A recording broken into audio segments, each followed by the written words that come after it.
Hey everybody, welcome to this video. So today what I really want to go through is 5 ways to boost your Shopify sales. I recently just did a survey in a couple of Shopify groups, really asking people what their main problems were at the moment, because a lot of the feedback, a lot of the chatter in the industry is around my sales have dropped dramatically this year. I don't know what's going on. Is it global events? Is it my ads? Is it that people are just spending money elsewhere or even tightening their belts a little bit as we kind of go into a recession, I guess. And there's a myriad of reasons. There's always going to be a myriad of reasons why people are or are not purchasing or spending money online, okay? And so the biggest response that came back to my question there was around the effectiveness of their ads. Now, this is something that I have discussed a lot in videos and in my content and with my clients and whatnot. And it's the response of the ads are only as good as what your business is currently doing, right? Ads only amplify what you have already got, okay? And so to blame ads as one of your biggest problems is to identify a variable that you've got within your business, but it's not necessarily the root cause of those actual ads. Right? So because you're getting less return, less bang for buck with your ads at the moment, if we really try and boil that down, what does that actually mean?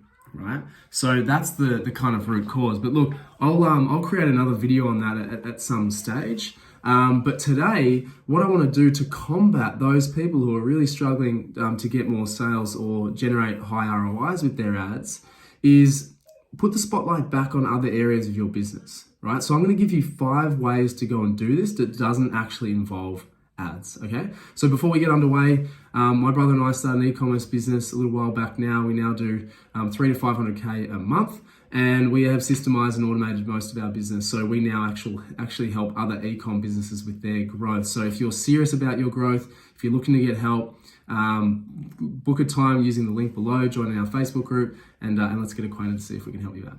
All right, let's just jump straight in. So the first one is email marketing. Okay, so when we talk about email marketing, we're obviously talking about us owning a database, which is different from a paid ads platform that owns all the data. So you're using your customer base or using a list that you've actually acquired over time through competitions, through collaborations, through any which way that people know about you. Using email marketing is super, super powerful. Right? It's appealing to people that already know about you or a purchase before, right? So it makes it easier to actually get their attention, okay?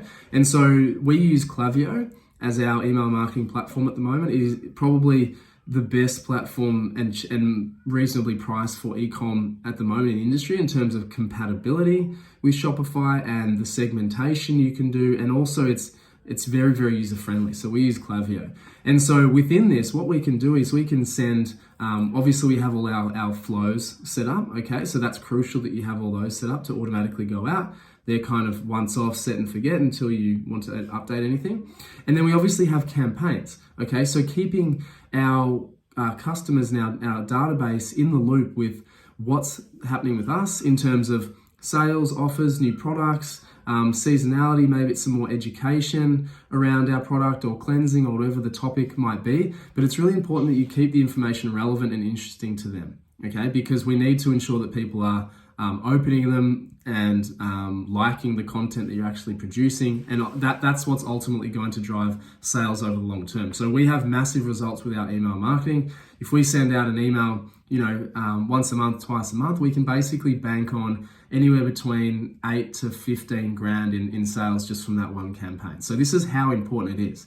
And it's so easy to actually implement it if you take out all the overwhelm of what you need to do and really simplify the process. So number 1 is email marketing, okay? Number 2 is influencer marketing, okay? From an organic perspective.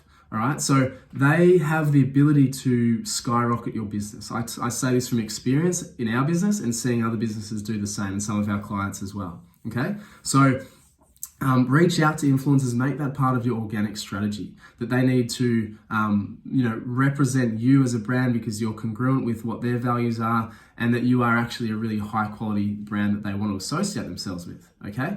And so this is an ongoing process. I say this all the time. It's not just a set and forget. It's like a weekly, daily task that you're actually reaching out, building relationships and connections, because that's what is really, really going to help you build your business. I can guarantee that. And with that, make sure you're always working on your social profiles as well, because that's going to be your shop front for influencers, but also for those that get directed your way. So make sure that's up to scratch, high quality photography, all that sort of thing. Make sure it's it looks like somebody's home, so to speak. Right. So number 2 is influencer marketing.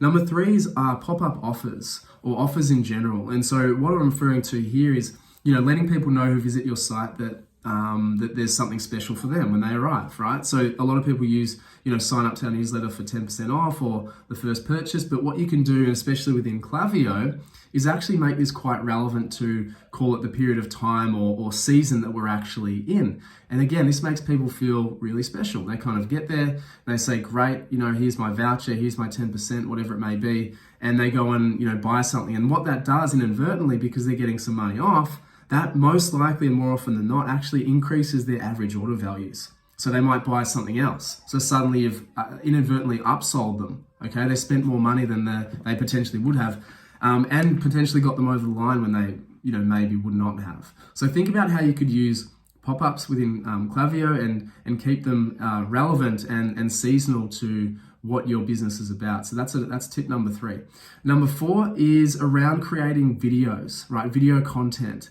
Now, this is around, obviously social media and getting your brand out there, but think about the type of content you can make. My personal preference is user-generated content or user-generated content-esque in the sense of on social platforms, particularly things such as unboxing your product, seeing it on actual people, being able to practically see what it is, the size of it, how it fits, whatever the product actually is, how it actually works. So people want to see other people using it and the experience that they are having.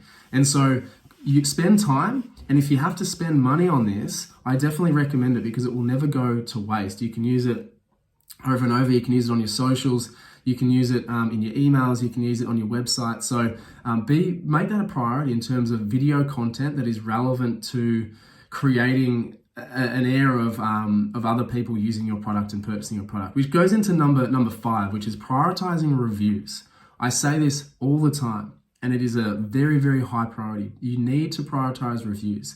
So whether you have to, in the beginning, pound the pavement and speak to people, speak to your networks about giving you reviews, get those up as quickly as possible, because everybody likes to see social proof and they need to know that they can trust you. Okay, so there are various platforms for this. We use, Yotpo for our reviews on the website. Then we've obviously got, a couple of hundred Google reviews. And this just builds like undeniable trust, basically.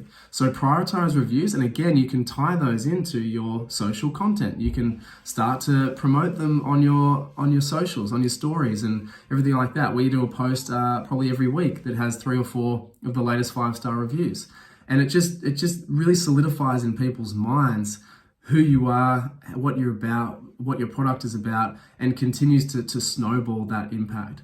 And so I hope these 5 things really help you.